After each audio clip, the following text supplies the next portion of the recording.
لوہے کی چند دہکتی سلاخیں کیسے سالوں اذیت دے سکتی ہیں، یہ بات کوئی پی سی بی سے پوچھے صدر علی وقار۔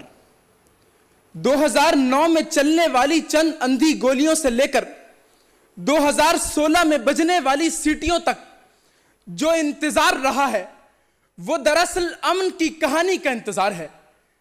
پھر جناب والا دنیا دیکھتی ہے کہ شارجہ سے لاہور، لاہور سے کراچی اور پھر پورے پاکستان میں کرکٹ کی رونقیں سجتی ہیں، چوکے لگتے ہیں، چھکے چھوٹتے ہیں، اسٹیج سجتے ہیں اور پی ایس ایل کے گیت گاتے میرے اہل وطن تخریب کاروں اور دہشت گردوں کو یہ پیغام دیتے ہیں کہ نظام دہشت عالم کو اب بے جان لکھیں گے، کہانی امن کی، عنوان پاکستان لکھیں گے، کہانی امن کی، عنوان پاکستان لکھیں گے۔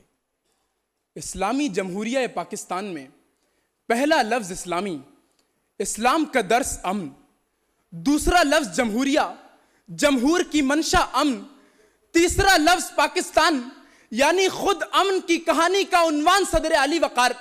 وزیرستان سے بنو اور کراچی ہجرت کرنے والے مسعود قبائل کی آرزو، امن کا عنوان پاکستان۔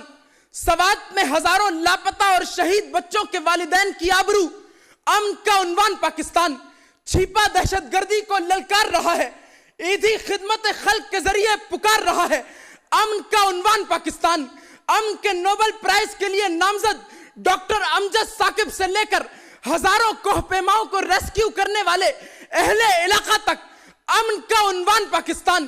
سری لنکا کو تامل ٹائیگرز سے بچانے والا پاکستان، ہندوستان کو 3 دفعہ خاک چٹانے والا پاکستان، مصر میں اسرائیل سے لڑ جانے والا پاکستان، عالمی دہشت گردی کی جنگ میں اپنے 70,000 شہداء دینے والا پاکستان، 27 فروری کو بھارتی دہشت گردی کے سامنے سیسا پلائی دیوار بن کر بھارت کو چائے پلانے والا پاکستان، امن کا عنوان ہے صدر علی وقار۔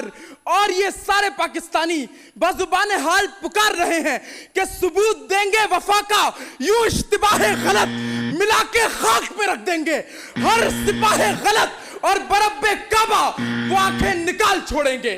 اٹھی جو ملک کی جانب کوئی نگاہ غلط، اٹھی جو ملک کی جانب کوئی نگاہ غلط۔ شکریہ۔